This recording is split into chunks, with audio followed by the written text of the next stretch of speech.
look for Highland TV on the list. Make sure to reposition your antennas for those watching through digital smart TVs. Catch us beyond the screen through our social media platforms on the Regional News Group Luzon Facebook page and RNG Luzon YouTube channel.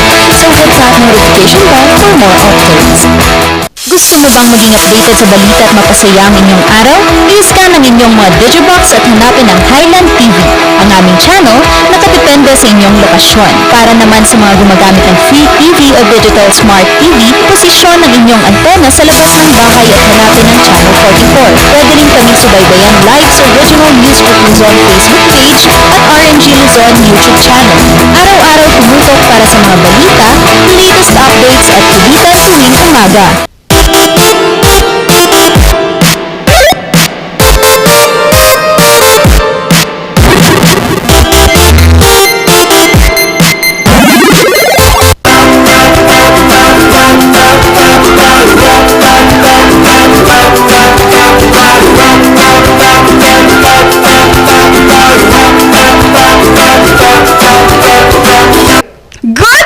Good morning, barkada! At talagang na-miss ko na naman kayo. Whatever you think, you create. Whatever you speak, you attract, morning, barkada. And ina-attract ko na manood kayong lahat ng morning. Balitaktakan, nagbabalik ang raketera at madiskarteng mommy, Mamshi Sheki. Ayan, ang nag-iisa naman pong anak na napakaliit. Dahil ang isang anak ay napakalaki at napakabait. Uy! Ay! Ganda na! Ay! Rhyming! Medyo maganda yun na. Pampinulot yan. Wala narinig yan. Medyo madami akong tulog, mga 4 hours. Ay, wow! Congrats! Anyway, Randy Guzman po makakasama nyo para sa isang araw na puno ng diskusyon at kung ano-anong mga kwentuhan dito pa rin sa Morning Balitaktakan. Diba 4 hours tulog mo? Ako 8 hours. Ay, wow. Dinaan ko ng 3 hours.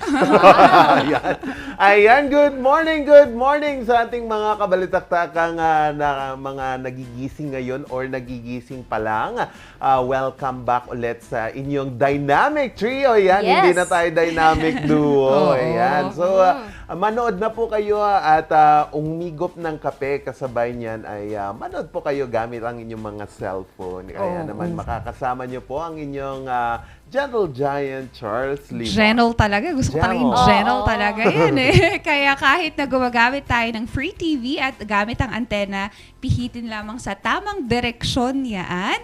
At kung smart digital TV naman, you can scan your Digibox at mahahanap nyo kami either the GNN or Highland TV channel at ang channel location ay depende kung saan ang inyong lokasyon. Yes, and kung wala naman kayong mga television in your houses, you can watch us dahil naka-live stream po kami sa Regional News Group RNG Luzon Facebook page. Meron din po kami sa YouTube, that is RNG Luzon. So, isu-search nyo lang itong mga ito sa kung ano-anong platform sa Facebook and YouTube. Tapos, ila-like nyo yung button, subscribe. Tapos, hit nyo na rin po ang ating notification button para naman every live natin ay updated kayo. Also, you can follow us sa aming Twitter, Instagram, and TikTok. RNG Luzon, nag-isa, wala nang iba. Yan, kapag nahanap ninyo na ang lokasyon Yes. ng inyong mga telebisyon, atin namang alamin ang kondisyon ng ating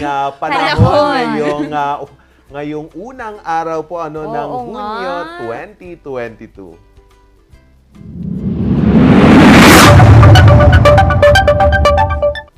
Ang weather po natin dito sa Baguio City, ang pinakamababang temperatura pong naitala dito kaninang umaga ay 17.5 degrees Celsius, habang iinit po ito mamayang tanghali hanggang sa hapon sa 23.5 degrees Celsius. Sa ngayon po binabantayan pa rin natin itong low pressure area dito po sa Eastern Visayas, kung saan maliit naman po yung tsansa na maging bagyo ito, at ngayon po ay ang naturang low pressure area ay tumawid na po sa Visayas, at ngayon nga po ay nandito na sa vicinity ng Coron, Palawan. Although nananatili po itong low pressure area, at maliit po ang tsansang maging bagyo ito. So mag-ingat lang po tayo, no, dahil merong low pressure area, posible pong lumakas ang hanging habagat na hatakin nito na magpapaulan po sa Visayas at Luzon. Kaya magdala po pa rin kayo ng payong. Ang araw ay sumikat kaninang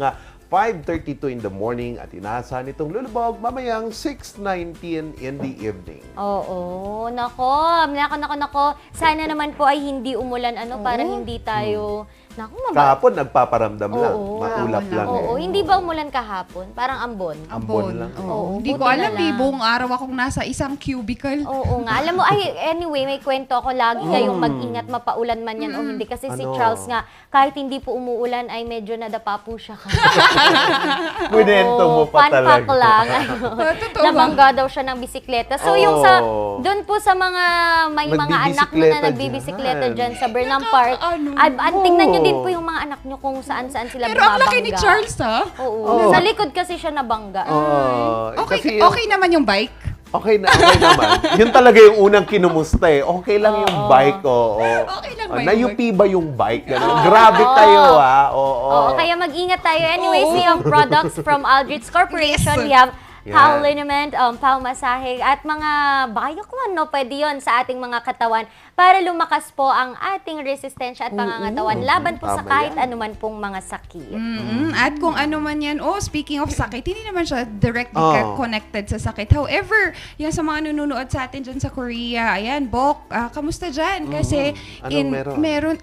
there is now food shortage. Oo nga. At they need import dyan because of malnutrition. Yan nga.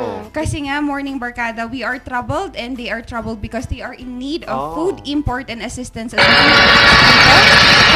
to suffer from food shortages and malnutrition. There are approximately 860,000 tons na kailangan nila to supply the population of Korea. However, this is not because of any indirect with Ukraine. However, this is due to low food consumption level, poor dietary diversity, and economic downturn. A large portion kasi, Morning Barkada, of the population suffer from low levels of food consumption and very poor dietary diversity. If this gap is inadequately covered through commercial imports and our food aid, household could experience a harsh lean period. So, Ayan. yan, that's North Korea. Yan. Kaya okay. ingat lang po tayo. And yung shortage na yan is something that is indirectly also connected with the Ukraine-Russia because yun nga, they are the food supply or food bread basket of the world, and yun nga, marami nang naapektuhan pagdating dito. So, Bok, kamusta ba dyan? Nagugutom ka na ba? Malapit ka naman na atang bumalik ng Pinas. Uwi na yan. So, North Korea North pala Korea, yun. yes. Pero matagal ng issue yan eh. Kasi ang palaging problema nila dyan, kasi lahat ng food nila, it's either about the delivery of the food eh. Kasi malaking portion pumupunta sa military, tapos kaunti sa mga tao. So, medyo militaristic pa rin kasi ang North Korea. So, yun, that's their consequences of siguro pagiging communism. Tsaka hindi lahat nakakapasok. Kahit siguro mga stocks ng food talagang chinicheck. Very sila talaga dyan. Strict pagdating sa mga ganyan. Sana naman, pagdating naman sa food and medicine and basic needs talaga, wag na nating hayaan na ito is overlook na hindi na talaga papasukin. So, yan. Kamusta naman dyan? Oo. So, at common din sa mga dyan sa North Korea ang pagkawala ng kuryente. Pero dito sa Pilipinas po, kailangan po tayong balikan ng ating mga kumpanya ng mga kuryente po dahil nga po pinaparequire po na ang tatlong malalaking planta po ng kuryente na mag-ibalik sa taong bayan ang kanilang sobrang singil sa kuryente. So, ayon po kay or sa Energy Regulatory Commission, in order po nila ang tatlong power firms na ibalik po ang total na nakolekta nila mula sa taong bayan na 29.3.89 million pesos na overcharge o over na singil sa mga iba't ibang mga customers.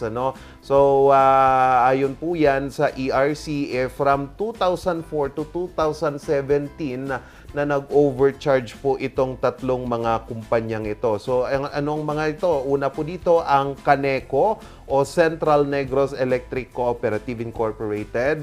Sumunod po dito ang Panelco o Pangasinan One Electric Cooperative Incorporated. And dito po sa ating katabing probinsya ang Luelco or La Union Electric Company. So, yun po So, ito pong 92.89 million kasi ay in order po ng commission na ibalik ang 237.95 million pesos para sa overcharge na na-incurred from February 2004 to December 2017. So habang dito naman po sa Panelco, kailangan po nilang ibalik ang 24.9 million pesos at ang Loelco naman ay kailangan nilang ibalik sa taong bayan ang 31.4 million pesos na na-incur or naipon from January 2014 to December 2016. Oh, yan. Grabe, So malaki napakadami rin. pala. Pero kung titignan natin yung resibo, mga binting-binting lang pala yan. Pero over time, naiipon Na-incur yan, oo.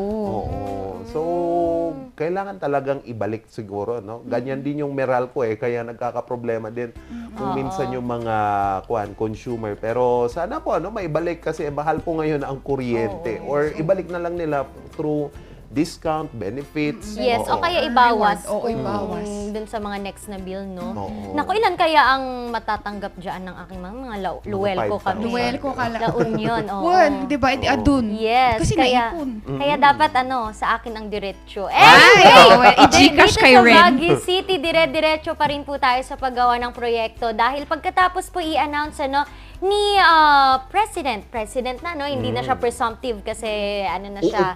Uupo. Ni President. Nakaupo na.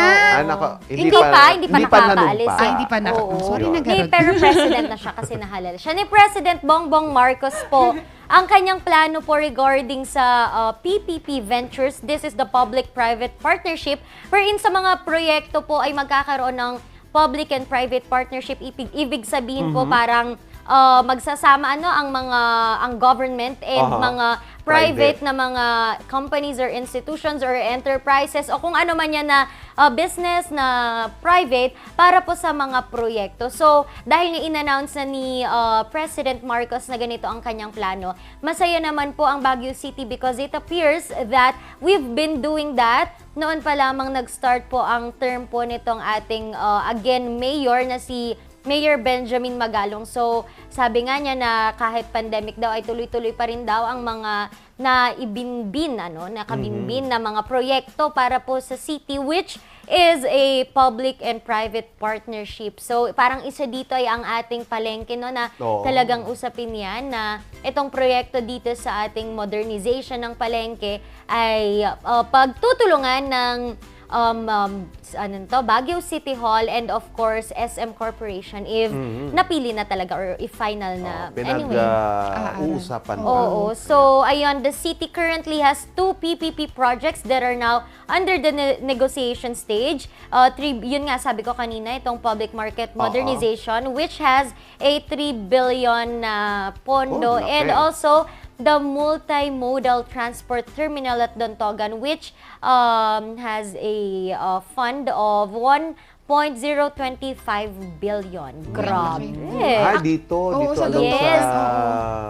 And I've heard na magkakaroon daw tayo ng train. Yes, that is also an example of PPP. Yes. Actually, LRT. PPP. Oo, Yes, PPP parang Marami ganon. tayong PPP sa Metro Manila specifically kasi ang nakikita ko lang na medyo lean back pagdating pa sa PPP kasi it's a micromanaged type of management kasi lahat ng changes, lahat ng galaw, it needs to be checked first before up na yun. So, although, kung if it will ease the transportation, lalo na yung LRT na pinopropose nila is connecting Baguio to Benguet and Baguio to Region 1. So, yung mga estudyante na uuwi na during weekends, it will be more convenient for them and easier kasi mas malapit na yung travel However, time. I think they have to really check on this transportation kasi we know that bundok tayo. Bundok talaga tayo. So, ang mga expressway, mahirap na yan. Mahirap yan pag hindi mo chinek talaga yung safety. Yes. Kasi malay mo, di ba? Hindi naman sa inihingi. Mga naglalaglagan nga ang bato dito. Bato. O kaya malambot ang lupa. Di anong mangyayari sa Kaya ating nga, di ba, we had the expressway? PNR before, Philippine National Railway. Yan. Di ba, meron tayong si PNR True, malapit dito sa Victory. sa- Yun, di ba? Oo. However, yun nga yung naging rason why it was not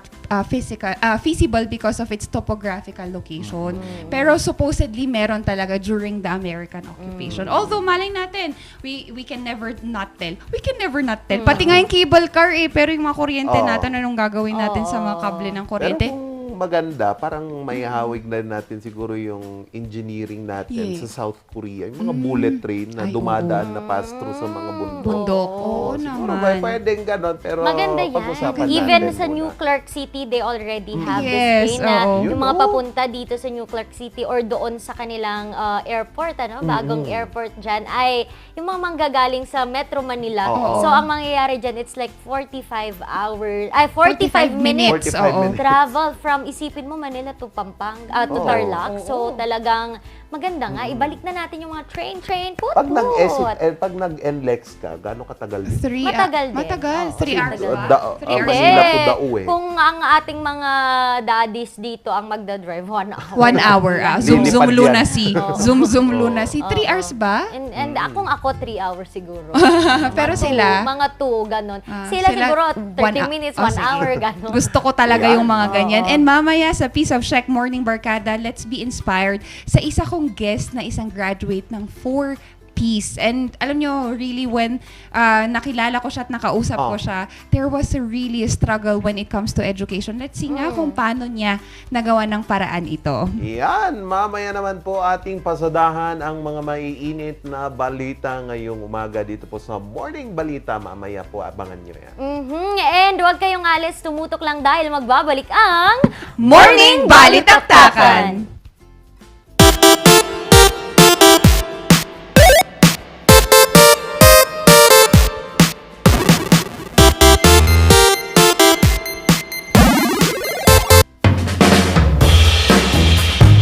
Yes! Ayos to! Ayos to! Pa, ang lakas naman ang tawa mo. Sino ba namang hindi matutuwa dito sa online shopping service at cash on delivery ng PG Home Builders? Pwede din mag-online reservation for pickup. Pa, ano yung sinasabi mo? Ma, mapapakabitan na natin ng tiles ang bahay natin. Pa, baka naman pwede mo isabay yung bubong ng bahay natin. Para sa quality construction materials, mag-TG Home Builders. Main warehouse and showroom at number 75 Ferguson Road, Gisad, Baguio City. Bucaucan Branch at number 73 Bucaucan Road, Baguio City. Marcos Branch at KM3 Marcos Highway, Baguio City. Sales Office Branch at number 221 Atab Marcos Highway, Baguio City. La Trinidad Branch at KM6 Batag, La Trinidad. And Urdaneta Branch at MacArthur Highway, Urdaneta City. TG Home Builders. We turn houses into homes. Baguio Country Club, the first and only 5-star mountain resort in the Philippines, is fully equipped and ready to welcome you back. The club has thoroughly worked on adapting to the new normal. The usage of any of the facilities and amenities of the club is governed with specific rules, regulations, and procedures in accordance to the medical, physical distancing, and disinfecting protocols. And as you return back here to your second home and make new memories with us, we assure you that at the Baguio Country Club, you do not have to worry because we can assure you that the club continuously puts great importance to the health, safety, and wellness of its members, guests, and employees. Coronavirus. Dahil dito, may mga bagay na hindi mo na magagawa. Ngunit, may katuwang ka. PDA or Pau de Arco Herbal Capsule na may antiviral quercetin at immunity booster. Mag-PDA or Pau de Arco Herbal Capsule araw-araw. Para iwas sakit, iwas virus. PDA. Proteksyon, depensa, alay sa kalusugan. PDA or Pau de Arco Herbal Capsule is available in all leading drugstores nationwide. Another quality product of Aldrich Corporation.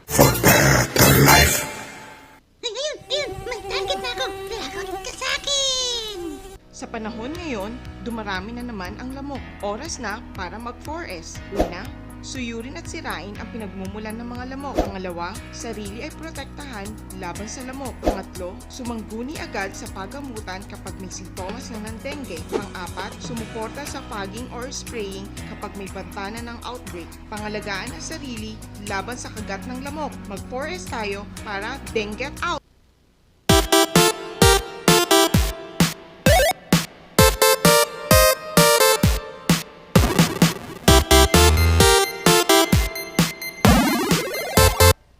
Oras na po natin, alas 7:24 na ng umaga at ngayon po ating pasadahan ang mga balita sa Morning Balita.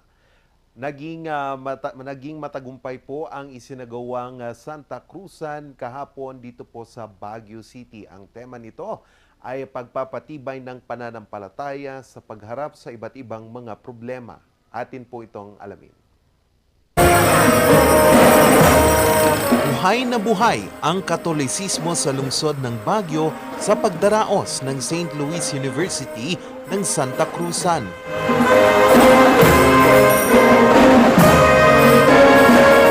Believe that this is a very beautiful tradition of our Catholic Church na kung saan we believe na ito yung pagsasabuhay noong natagpuan ni Helena, ni Reyna Elena, yung cross kung saan believed to be where Jesus was nailed on the cross, no?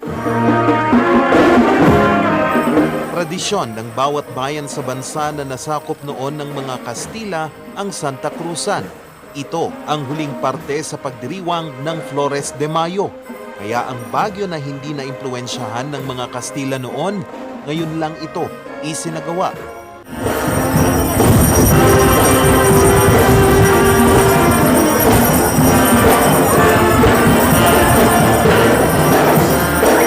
Aabot sa 38 mga reyna ang pumarada sa Session Road.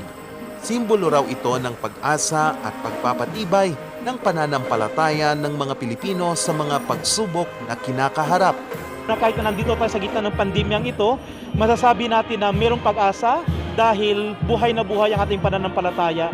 Dahil alam po natin kapag may pananampalataya tayo, nandiyan palagi ang Panginoong Diyos. Tagay ko siguro pag-aaralan namin yan. Napakaganda yung response ng tao, tapos ng community din, napakaganda. Kaya palagay ko itutuloy na rin ito as one of the traditions na we do in SLU. In Christmas, meron tayong lantern parade. Tapos siguro in May, itong Santa Cruzan, no? And we will look for other ways to express our faith, no?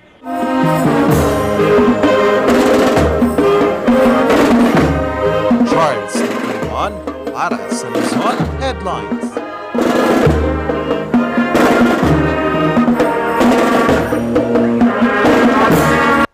Hinihikayat naman po ng Baguio City Police Office na tularan ang isang bata na nagsauli ng cellphone sa Baguio City. Ating alamin sa report na ito. Sabi ko ang Police sa ginawang kalagina ni Kurt Olowan, 12 taong gulang mula Loob, Bugyas, Benguet. Bike siya, with kasama yung parents niya. Ngayon, napansin niya yung may isang phone na nalaglagatan dun sa pinagbabaykan. So, pinulot niya ito. Now, sakto naman yung mga tao natin, nagpapatrolya sila dito sa malapit sa Rose Garden, tinurn over sa kanya. Tinurn over niya kay Corporal Marcelo. Matapos ang ilang minuto na naipasakamay ang cellphone sa pulisya, agad natunton ng may-ari ang cellphone na kinilalang si Lizelle Damasco mula Bukidnon. Para ma-verify kung talaga siya yung may-ari, meron kasi siyang password which is the fingerprint. Ngayon, yung fingerprint ngayon itinest sa kanya, so nag-open yung kanyang cellphone. So talagang siya yung may-ari. Now, hindi man nakita ng may-ari ang nagsauli, todo ang pasasalamat nito. Maliban sa pagpapanatili ng seguridad, alok din ng Tourist Police Unit ang iba't ibang tulong sa mga residente at turista sa lungsod. Ito ng biking areas po natin subject rin po to some accidents po. Pero dahil meron din na po tayong station health unit dito sa pamamagitan ng mga naka-standby nurses natin, dalawa po kasing standby nurse natin during this time. Kaya just in case na magkaroon tayo ng mga minimum accidents lang po, tulad ng mga galos, mga ganyan, nalalapatan po ng lunas. Pero kung in every good deeds na nagawa ng ating mga kapulisan, na binibigyan po natin sila ng letters of commendation para ma-encourage naman itong mga iba nating kapulisan. At yun, inaano natin sa social media itong mga good deeds na ginagawa ng ating kapulisan. Nakikita nyo yan, in everyday may mga nakikita tayo sa social media na pulis na nagbuhat ng pasyente, nagbigay nga ng pera sa mga taong walang pamasahe, and the like. And Patunay lang daw ito na buhay pa rin ang kultura ng Cordillera na inayan. Dito nakabase ang titulo ng pulisya ng Cordillera na the most disciplined cops ng bansa. Umaasa ang pulisya na maraming kasama ang katulad na maging tapat at magsilbi ng kapwa. Oo nga, ilipat mo nga. Charles Nicolimon para sa Luzon Headlines. Isinusulong pa ngayon ng pamahalang lokal ng La Trinidad ang pagiging smoke-free.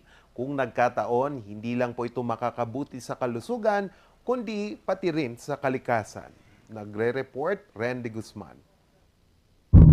Sa datos ng Municipal Health Office ng La Trinidad mula 2019 hanggang 2021, pang-apat ang smoke-related diseases sa top 10 morbidities. Ibig sabihin, sa bawat 10 namamatay, 7 hanggang 9 dito ay may kinalaman sa paninigarilyo. Maliban sa mga epekto nito sa kalusugan, malaki rin ang epekto nito sa kalikasan. No hanta yung ma'am nga kolektaan na gitoy agkos iti clogging kada gitoy da waterways or da gitoy da drainage system tayo. And then no ada iti clogging agkos mananda ito iti flooding ijay nga areas kakado da gitoy da ayan iti flood areas. Okay? It adds to the kuno natin clogging which result to flooding. Kasabay ng pagdiriwang ng World No to Tobacco Day, nagpulot ang ilang volunteer ng mga upos ng sigarilyo sa daan. Pali dito kinandak tayo inyang plalking. Plalking nagnagnada, ada dagito da assigned areas dagito da respective nga participants tayo, respective partners. And then nakapitot da iti total of 4.190 kilograms niya. And then dito ikat ada iti total na number of pieces ng cigarette butts nga 9,045 cigarette butts. Kahit nga i-clarify ma'am nga dito nga cigarette butts nga na-compute or naalat yung volume dito nga area, kat dito ikat napidot lang along dagito da national road or dito main highway niya from Capitol to Bell Church. And then dito makunang alop from Pico Pugis Poblacion Road. So this is the first World No Tobacco Day activity of La Trinidad, specifically for the plaquing activity. So ang ano lang naman dito is gusto nating i-remind sa community na ano yung impact ng cigarette butts sa environment. At the same time, ano yung impact ng cigarette smoking sa tao. So it's actually parang shooting 2 birds at a time. Isinusulong na rin ng pamahalang lokal ng La Trinidad ang pagiging smoke-free. Not only in public places but siguro in different places na hindi na, kasi nakita namin hindi naman public places yung lahat ng nag-pick, hindi naman sa public places lang. So meron din sa private. So yun po ang i-kuha natin sa ordinances kung ano yung i-update natin yung ordinances. Ang ordinansang tinutukoy ni Mayor Salda ay ang Ordinance No. 8 Series of 2014. Ito ang basihan ng paghigpit sa promosyon, bentahan at paninigarilyo sa La Trinidad, Benguet. Hindi na rin papayagan ng mga tindahan na magbenta ng sigarilyo maliban sa mga grocery at convenience stores. Randy Guzman para sa Luzon Headlines. At yan po ang mga pasada ng mga balita sa umagang ito. Mamaya po abangan nyo mamayang Luzon Headlines alas 6 po ng gabi at News 4 sa North Luzon alas 6:30 para sa mga karagdagang mga balita at mga updates. Magbabalik po ang Morning Balitaktakan.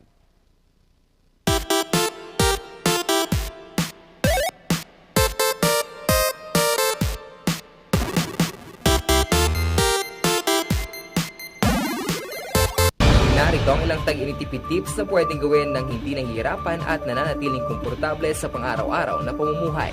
I-schedule ang pagpuplansya ng mga damit ng isang beses sa isang linggo. Gawin ito tuwing kaunti lang gumagamit ng kuryente gaya ng bago mag 9 a.m. o pagkatapos ng 9 p.m. Kung wala namang gumagaya ng TV o iba pang appliances, tanggalin na lang ito sa saksakan para hindi na kumusumo pa ng kuryente. Magtulungan tayong lahat sa mahusay na paggamit ng kuryente upang masigurong tuloy-tuloy na maihahatid ang kuryente saan man sa bansa. Isang paalala mula sa NGCP. Bazaar Music offers a complete line of musical instruments.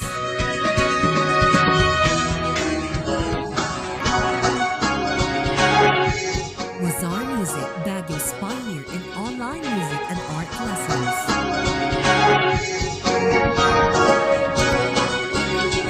Bazaar Music, bringing music closer to your hearts.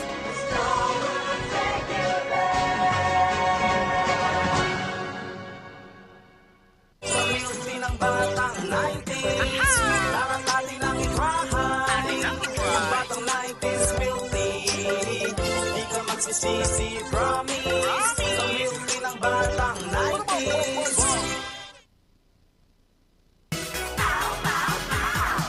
Paulinimen! Masakit ba ang likod, ang kasu-kasuan? Namimitig o masakit ang iyong kalamnan? May rayuma, arthritis o nahihilo? May stiff neck, flatulence o masakit ang ulo? Sa Paulinimen, ginhaway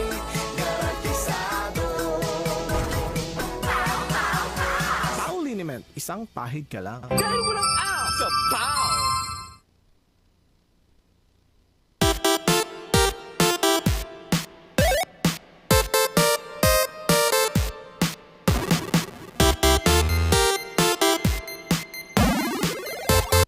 As now, Morning Barkada, there is easement of movement, lalo na sa education. Makikita natin ang isang graduate ng 4P. And he graduated last 2019 pa, pero makibalita naman tayo sa kanya ngayon kung ano nang ginagawa niya. We have this morning Sir Marvin Arnoza. At alam ko, busy si Sir Marvin ngayon kasi nga nasa work siya ngayon. Kaya Sir Arvin, I just wanted to ask, paano nga ba tayo napasama sa scholarship na to? And ano yung naging motivation mo to really strive to be in the scholarship?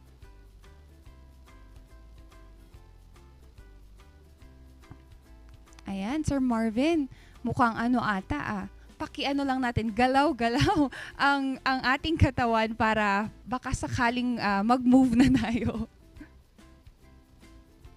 Yan, kasi Morning Barkada, there are a lot of scholarship programs that is available for us. And yung isa nga is funded by our governments for our 4Ps. And aside from that, DepEd and CHED have also scholarship for everyone, not just for students and for also professionals that wanted to extend their knowledge and education. Kaya si Sir Marvin kasi, Morning Barkada, is that he really pursued to be part of this 4Ps scholarship. Sir Marvin, again, paano nga ba tayo napasama sa scholarship na to? And what was your motivation?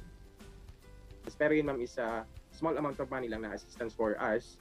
And then, nung makatapos ako ng high school, nagkaroon ng ESGPPA, yun, ma'am, yung educational grant para sa mga less fortunate. Wherein, ang main qualification is beneficiary ka ng 4Ps, which is yung pantawid nga po, ma'am. So yun, ma'am, ang kailangan lang namin that time is maging qualified 4Ps beneficiary, and then maipasa namin yung entrance examination nung college na papasukan namin. Mm. And then to maintain naman, ma'am, so kailangan lang namin na ipasa yung every subjects namin para ma-maintain namin scholarship. Ay, oo nga. Tama din naman, sir. I also had an educational assistance program, sir, pero in a different form naman. Yun nga, dapat ang scorecard mo ay pasok sa mga. Sir Marvin, I just wanted to ask, yun nga, naging beneficiary tayo at naka-graduate tayo successfully. Sir, ano naman yung naging experience mo? What was this experience of being a scholar on this program? Okay, ma'am. Una, ma'am, andun yung pressure kasi syempre, ma'am, kailangan namin ipasa yung lahat ng subjects knowing na engineering is napakahirap po, ma'am. So, ginawa naman namin lahat para at least maipasa namin to honor din yung educational grant na pinagkaloob sa amin. So, ginagawa namin ng paraan. Yun, hard work. Lastly, yung sure kasi at saka yung happiness nandun na rin kasi every time na summer and Christmas vacation nagkakaroon kami ng community service wherein we're giving back dun sa community kung ano man yung nare-receive namin through the school years kasi minsan nagkakaroon po kami ng tutorial para sa mga bata yung sa medyo mga liblib na lugar ni-reach out namin sila, nagkakaroon kami ng mga food offering para sa kanila and then ini-inspire din namin sila na matulad din sa amin na mag-pursue ng education. Yun nga, Sir Marvin. Isa pa, sir, personally, sir, gaano nga ba ka-importante ang education? And for our youth ngayon, they take it for granted because they're able or that they can take education for granted. Ano naman yung words of encouragement for them to take education very seriously?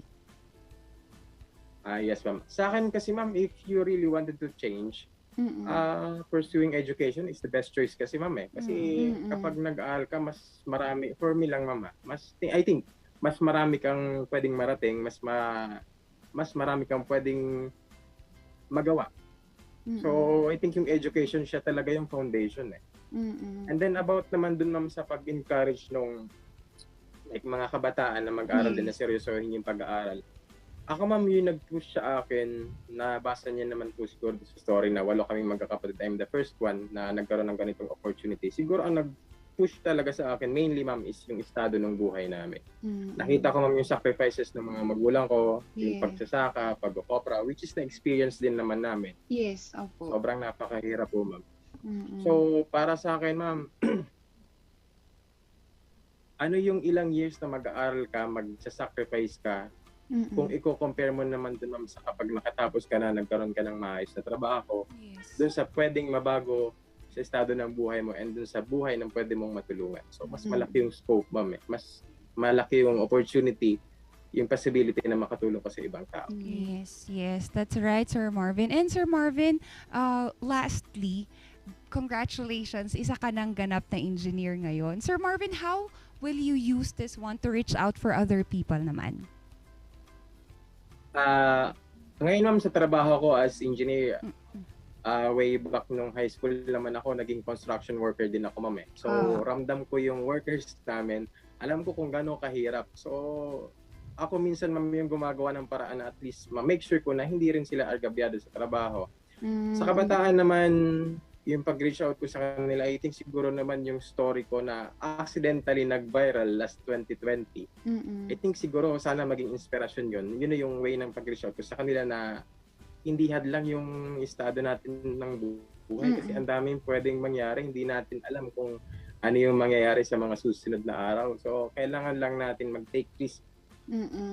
And sana ma-inspire din sila dun sa kwento ko.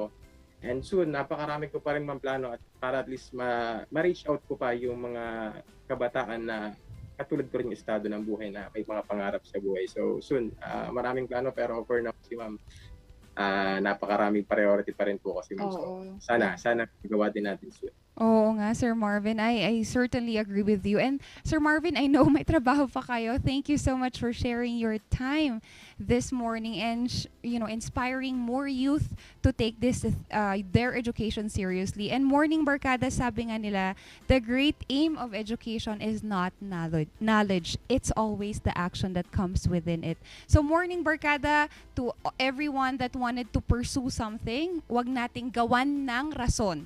Sabi nga nila, in the dichotomy of control. If the things are out of your hand, find a way to get in control of the things you can control. Kaya Morning Barkada, magbabalik pa rin ang dynamic trio dito lamang sa Morning Balitaktakan.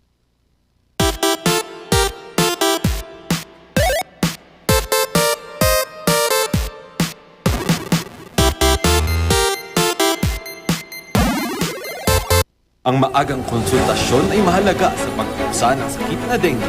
Ngunit, ang tanong ng sambayanan, sapat nga ba ito?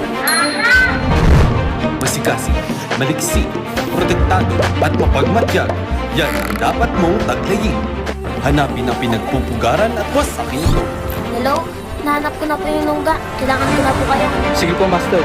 Suportahan ng Foggy at Spray. Tatapusan mo na, mosquito man.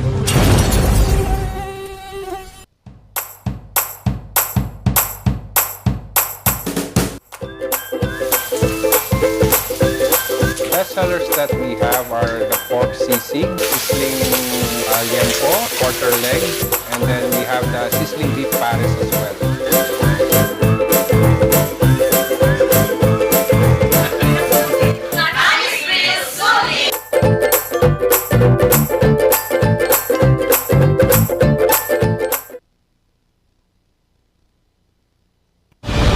Narito ang ilang tag-initipid tips na pwedeng gawin ng hindi nahihirapan at nananatiling komportable sa pang-araw-araw na pamumuhay. Linisin ang fan blades ng electric fan para mas malakas ang buga ng hangin pero mas matipid ang konsumo sa kuryente. Kung gagamit ng aircon, isara muna ang mga pinto at bintana para mas mabilis lumamig ang kwarto. Siguraduhin ding malinis ang aircon filter at condenser. Magtulungan tayong lahat sa mahusay na paggamit ng kuryente upang masigurong tuloy-tuloy na maihahatid ang kuryente saan man sa bansa. Isang paalala mula sa NGCP.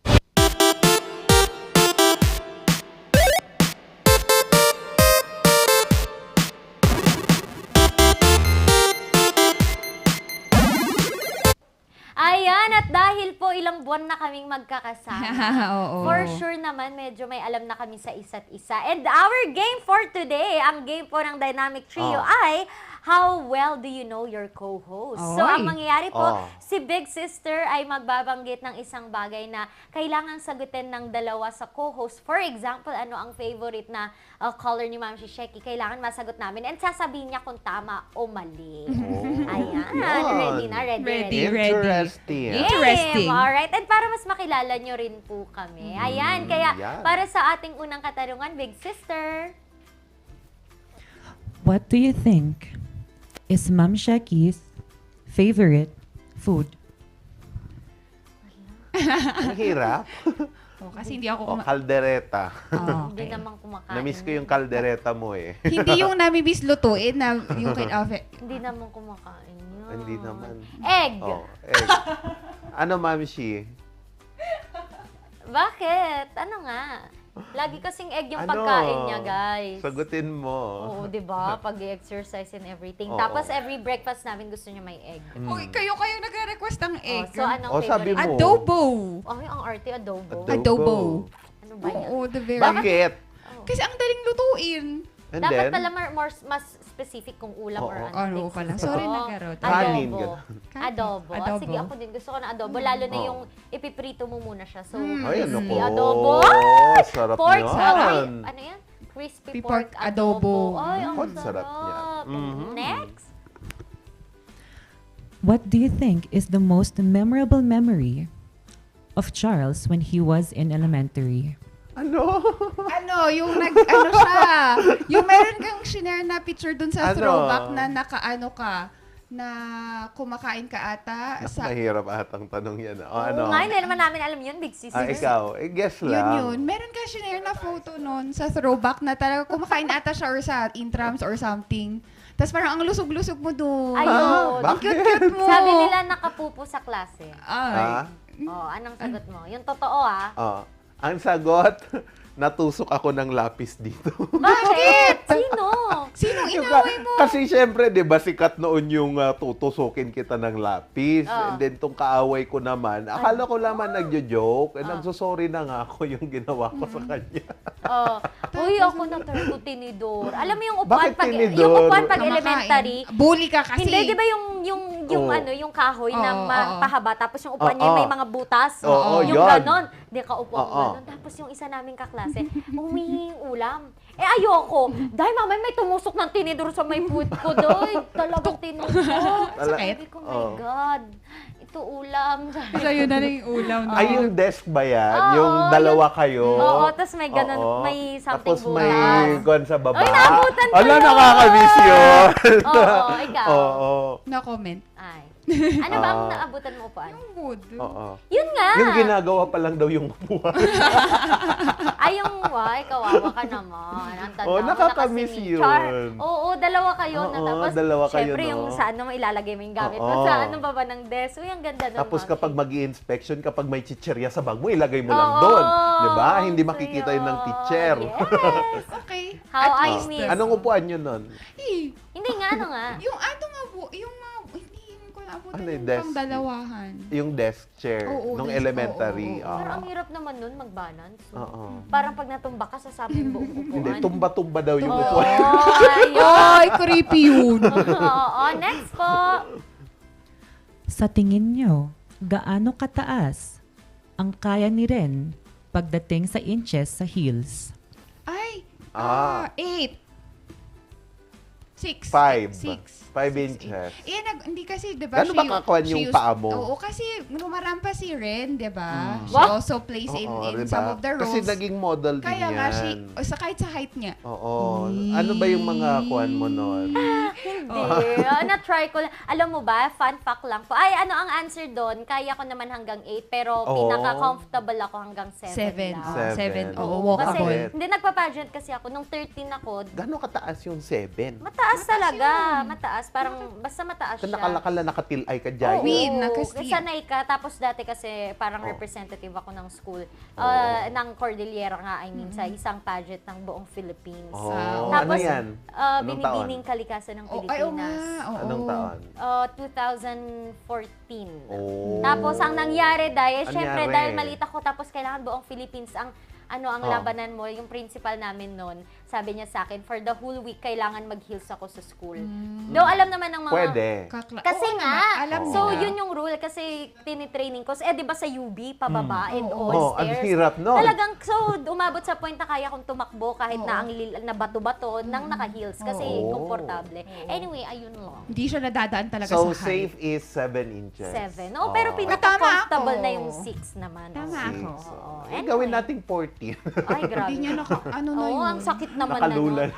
Oo. Pero alam niyo ba, fun fact din yung mga laging naka-heels ay medyo nadidislocate ang kanilang paa. Nasasanay na nakaganon. So, ayun lang. Kaya ang preferred lang talaga, sa school is 3. Yes. 3 lang talaga for Pero everyone's may safety. law na ata sa mga department store na pwedeng mag-flats. Oo, dati kasi Yung mga heels sales lady, lalo-lalo yung mga yun. Kawawa. Oo, anyway, next po. Big sister, meron pa ba? Sa tingin ninyo, ano ang paborito ni Ma'am Sheky pagdating sa... Wait, wrong question, sorry.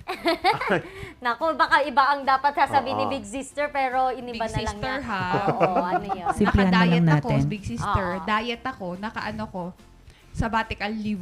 Pagdating dyan. Ilang kanin kaya niyang ubusin sa mga inasal? Ganun. Ay, oo. Anyway, Sa tingin ano yan, niyo? Big Sister? Ano yan? Ilang kanin ang kayang ubusin ni Ma'am Sheky sa blank? Ayun, oo. Blinang pa talaga. Sa kainan, oo. Oo, sa tingin yung dalawa, ano? 40.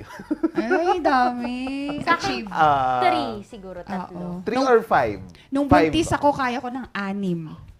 Really? 6. Oo. Ay, dalawang tao eh. Overweight ako nung first pregnancy ko because of that. Pero yung totoo, mga dalawa lang. Kaya sayang ang mga inasal sa...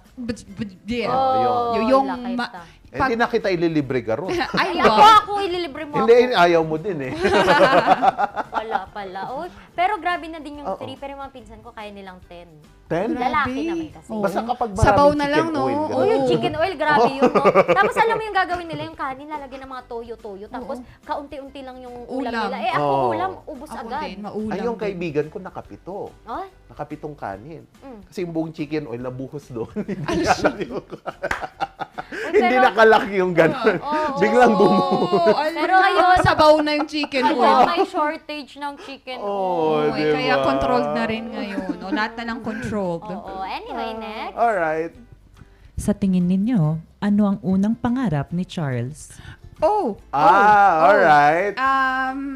Sige, hulaan nyo. Engineering? Teacher. Gusto niya maging engineer? Engineer. Architect? Kaya nga ako nag-mascom kasi hindi ko alam ang mata. Teacher.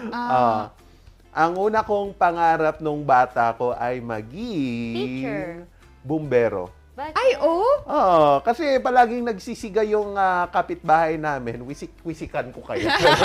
Makulit ako noon eh. Bombero talaga. Kasi gusto ko yung mga laruan na yung mga fire fire truck. truck, mga ganon. Tapos nung ano ba yun? Kinder ako noon, nag-costume ako ng fire truck. Ang cute. Yung bota ng tatay ko na pangsaka na may putik-putik pa dito. Yun yung ginawa kong costume. Ang cute. Ano ang talagang pinamang ano? Siyempre, flight attendant. Nung bata, bata ka? Nung bata ka. Hindi mo naman maiisip yun. Hindi, ano kasi si Papa ko used to drive a van. Na for the court. Yun yung sideline ni Papa ko. Nagda-drive siya ng mga van all throughout Cordillera. Tapos parang sinabi ko na gusto ko rin nagta-travel, ganyan. So, flight attendant. Ikaw rin. Ikaw, mathematician. Totoo, yung totoo. Ano? Taga-benta ng burger. Totoo. Kasi pag bumibili kayo ng burger, di ba sa La Union, lalo pag fiesta, di ba, may mga bilan ng burger. Natutuwa ko yung mga naggaganon. Kaya gusto mong iluto. Oo, simple joy ng bata ka na. Gusto ko ako din magganyan. Tapos yung ilalagay yung burger, tapos yung iikot. Iikot, di ba? Ang galing ng technique nila ate. Parang ano lang. Pero yung jobs na ginagawang ganon are really helping us. Kung wala sila, we are not functionable as a community. Di ba? So, saludo ako sa mga ganyang klaseng trabaho. Even how small these are, may nabubuhay kayong mga tao at may na-inspire kayong bata. Oo, talaga ng bata ko yung diba? talagang gusto ko. Kaya mga clay, ganun talaga. Luto-luto. Ganun talaga. Ay, ang cute. Magpapabili ka, tapos kung hindi ka bibilan ng nanay mo, iiyak ka sa palengke. Yung nanay ko, hindi. Pag umiyak ako dyan, iwan niya talaga ako. Iiyak ako lalo, wala na yung nanay ko. Parang, paano ka pinauwi? Ayoko na nga magpabili. Gusto ko na meron yung nanay ko. Iwan niya talaga ako. Hindi naman niya ako pinapalam, bala ka dyan. Higa-higa ka dyan. Wala-wala ka dyan, di ba? Pero good practice yun. Hindi mo dapat talaga binibigay lahat sa mga bata. Ano kasi, ma-instill sa kanila that there's always instant gratification. Naiiyak na lang ako para maibigay sa akin lahat.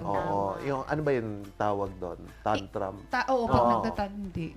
Big sister, sorry, ang dami na naming sinabi. Yes? Parang di kami Kailan o ilang taon si Ren sa unang heartbreak? 13. 14. Ayusin mo yung sagot mo. Ilang ex na ba? Pag-graduate na ako noon eh. Hindi. Pag-graduate ko ng high school. 15. Magsi-16. Kasi yung jowa ko Yun yung first. Yung sa jowa ko prom! nung... Sa prom! yung jowa ko nung high school. Tapos nag-Manila na siya nung after high school. Tapos Ay, ayaw mo ng LDR. Hindi naman. Ano lang siya. Kasi medyo half German siya. Tapos, syempre mga pogi-pogi. Tapos Manila boy. Ganyan. Tapos, babae ng babae. My God, as in. And syempre, why? Ganun. Tapos, basta, and anyway, nagkita kami ulit sa prom.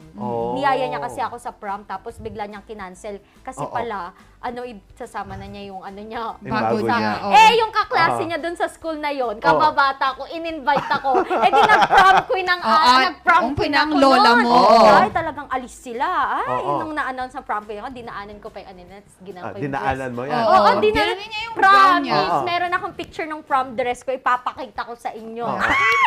I love the memory of revenge. Exciting part. Andito na ang exciting part. And syempre, 1 week yun, all boys school sila. So isipin mo, 1 week yun na ang pinag-uusapan about prom o di natatak nyo, ren, ganun.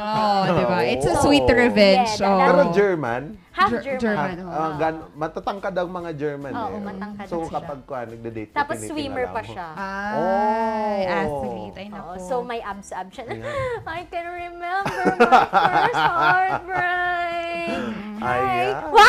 Di pero in good terms na kayo, di ba? In good Hindi, terms. hindi Ay, ko hindi pa ba? nag-uusap. Eh, di girl, ang in good terms kayo kasi Ay, friend mo oo. siya sa Kasi kababata Instagram. mo. Yun, friend mo siya sa Oo. Instagram, Yes. nag-ano. Ganyan talaga yung mga teleserye kapag bata, 'di ba? Mga magkaibigan sa una tapos paglaki high school mag-aaway na. Tsaka Mga bakit ganon. ganito sa Philippines, yung sa atin, kunyari sa mga jowa, napansin ko lang nga, especially pag high school or mga pag kunyari nag-cheat yung partner mo, pag babae lang nag-cheat yung boyfriend mo, no, tendency niyan, magiging tropa mo after yung girl pag nag-break din sila. Oo. Tropa na kayo, Diba? no? Oo, Ganun, din. no? Ang saya. Kasi technically, hindi naman... Bubuo kayo ng koalisyon. You were both the victim in this, in this Yes. narrative. Tapos yung mga tunugan, unang Oo. araw pa lang. Ano yun? Wala, hindi mo na Hindi mo na alam. Ano yun? Matanda ka na eh.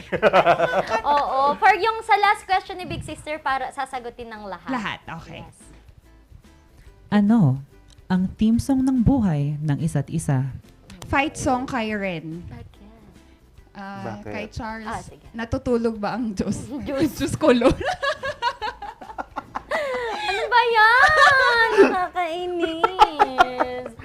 Oh my God. Naman, naalala ko ulit yun. Ikaw. Ikaw. At sinabi ko, ako may Ikaw. unang sumagot? Isipan mo kami. Sa'yo is, gano'n ka nakatanda? Maputi man ang buhok ko, gano'n. Bakit ba? Hindi naman ako ganun ka. 33 lang naman ako. Grabe naman kayo sa akin. Yung kay Ma'am Shishay, ano sa akin? Hindi ko alam sa'yo eh, pero May pagantang nangyayari. Puro mga rap yung naririnig ko kay Ren eh, kaya ako. Wag mo na. Salbakuta. Salbakuta. Ay, gusto Mga ko tunugan yun. niya, salbakuta. Grabe ka naman. Feel ko kay Ma'am Shisheki yung bagay sa kanyang iingatan ka. Dapat kantahin niyo ng anak ko. Ay, oo naman. Yun. Si Elera pa man din ay Ano bang napaka-good team singer. song ng buhay mo? Hindi nyo pa sinasagot yung tanong kaagad. Ikaw, Ano yung akin? Sinabi ko. Ay, oo nga pala. Ano kaya ang para kay Charles? Ano, ikaw? Jumbo hotdog.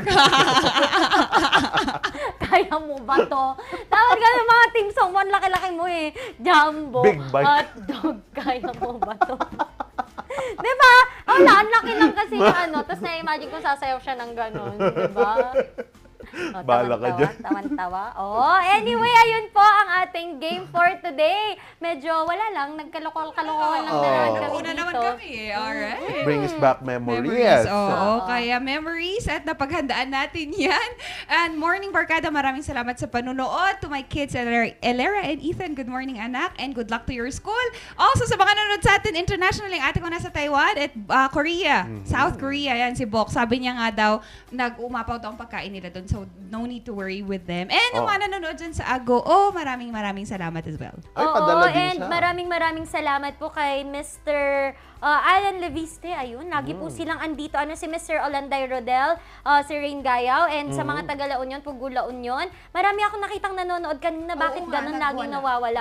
Siyempre, dyan po sa Kabala Union, Mama Dadods. Hello everybody. And thank you so much po for watching. Yan, and pasalamatan din natin ang ating mga sponsors. Unang-una na dyan po, ang Batang 90s Milk Tea na pampawi ng mainit na panahon. And also, ang nagbibigay sa atin ng iba't ibang musical instruments at mga musical lessons, ang Musar Music. And wag din nating kakalimutan ang Pugo. Dyan po sa Pugo, yung Pugad Adventure Resort. Oo, marami pumunta dyan. Noong weekend, nakita ko, tinag nila si Pugad. Kaya thank you sa mga pumunta. And di papahuling ating sponsors, starting with TG Home Builders, NGCP, and Baguio Country Club. Hindi rin po magpapahuli ang Maranan and Ballesteros Optometric Clinic, Dizon Vision Clinic, and of course, ang Aldrich Corporation dahil wala ng aw sa PAW! And nakasama niyong muli ang nag-iisang minion in the house, Randy Guzman. Nakasama nyo naman po ang inyong General Giant sa talakan at diskusyon, Charles Limo. Yes, and here to stay pa rin ang raketera at madiskarteng Mommy, Ma'am Shisheki. Bukas pupunain natin ang umaga nyo with a Throwback Thursday. Kaya panoorin nyo muli kami dito lamang sa Morning Balitaktakan.